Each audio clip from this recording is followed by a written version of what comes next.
മിററിൽ നോക്കി സംസാരിക്കാനായിട്ട് നൂറയെ big boss വിളിക്കുന്നുണ്ട്. അപ്പം നൂറ അകത്ത് നിന്നിട്ട് പറയാണ്, ഞാൻ ആദ്യം ഒന്ന് ഒരുങ്ങട്ടെ ബിഗ് ബോസ്, എന്നിട്ട് ക്യൂട്ട്നെസ് ഒക്കെ വാരി വിതറി 2-3 കറക്കമൊക്കെ കറങ്ങി മുടിയൊക്കെ ഒന്ന് നേരെയാക്കി, എന്നിട്ട് ഭയങ്കര ഒരു സ്റ്റൈലിൽ അവിടെ നിന്നിട്ട് പറയുന്നുണ്ട്, മെലിഞ്ഞു പോയങ്ങ്, ഞാൻ ആണെന്ന് പോലും പറയത്തില്ല, അതുപോലെ കോലം കെട്ടു.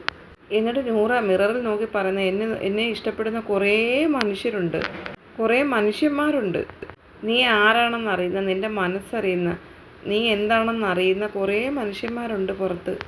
അപ്പോൾ നിനക്ക് പറ്റും, ഇവിടം വരെ എത്തിയിട്ടുണ്ടെങ്കിൽ നിനക്ക് ടോപ്പ് 5 എത്താൻ പറ്റും, ടൈറ്റിൽ വിന്നറും ആവാൻ പറ്റുമെന്നൊക്കെ മിററിൽ നോക്കി നമ്മുടെ നൂറ വിളിച്ച് പറയുന്നുണ്ട്. അതെനിക്ക് ഉറപ്പുണ്ടെന്നും പറയുന്നു. കുറേ പ്രതിസന്ധികളും കാര്യങ്ങളും എന്നെ ഡൗൺ ആക്കിയിട്ടുണ്ട്. പല ആൾക്കാരും PR-ഉം കാര്യങ്ങളും ഒക്കെ ആയിട്ട് വന്ന് നിൽക്കുന്നു. കുറേ കണക്ഷൻസ് ഉണ്ടാകാം, പക്ഷേ എന്നെ സംബന്ധിച്ചിടത്തോളം എനിക്കിതൊന്നുമില്ല, എൻ്റെ കയ്യിലൊന്നുമില്ല. ഞാനായിട്ട് വന്ന് ഞാനായിട്ട് നിന്ന് ഇവിടം വരെ എത്തി. Proud of U.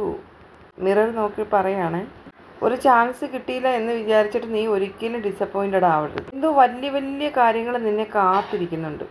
സാഡ് ആവരുത്. നിന്നെ തള്ളിപ്പറഞ്ഞ ആൾക്കാർ തന്നെ നിന്നെ നാളെ പറ്റി നല്ലത് പറയും.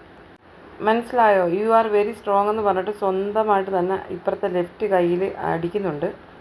ഒറ്റപ്പെടും, ഏകാന്തതകൾ താണ്ടി ജയിക്കുന്നവരാരാണെന്ന് ചോദിക്കുന്നുണ്ടല്ലോ സോങ്ങിൽ. അതുപോലെ ഒറ്റപ്പെടലും ഈ സ്ട്രഗിളും എല്ലാം നീ ഓവർകം ചെയ്യും. നീ ചെയ്യുന്ന ഒരു തെറ്റെന്താണെന്നറിയാം, നീ എല്ലാം ഫ്രണ്ട്ഷിപ്പ് ആവട്ടെ എന്തോ ആയിക്കോട്ടെ എല്ലാം ഉള്ളിലേക്ക് എടുക്കും. അത് നിനക്ക് ദോഷം ചെയ്യും. പക്ഷെ നീ ഇപ്പോൾ ഭയങ്കര സ്ട്രോങ് ആണ്, എനിക്ക് ഹഗ് ചെയ്യാൻ പറ്റും, അത്രത്തോളം നീ ഭയങ്കര സ്ട്രോങ് ആണ്. വീണ്ടും ഇടത് കയ്യിൽ വലത് കൈ കൊണ്ട് ഇങ്ങനെ തട്ടി ഇങ്ങനെ എന്താ പറയുക, മോട്ടിവേറ്റ് ചെയ്യുന്നുണ്ട്. You are cute, you are beautiful എന്ന് പറഞ്ഞപ്പോൾ തന്നെ ബിഗ് ബോസ് പറയുന്നുണ്ട്, Noora all the very best. നിർത്തിയേക്കാൻ പറഞ്ഞു ബിഗ് ബോസ് കേട്ടോ. കഷ്ടമായി പോയി, എന്തൊക്കെയോ ബാക്കി പറയാനുണ്ടായിരുന്നു, പക്ഷേ ബിഗ് ബോസിന് പോലും മതിയായി. Thank you big boss. Big boss പറയുന്നത് തിരിച്ചു പോകാം.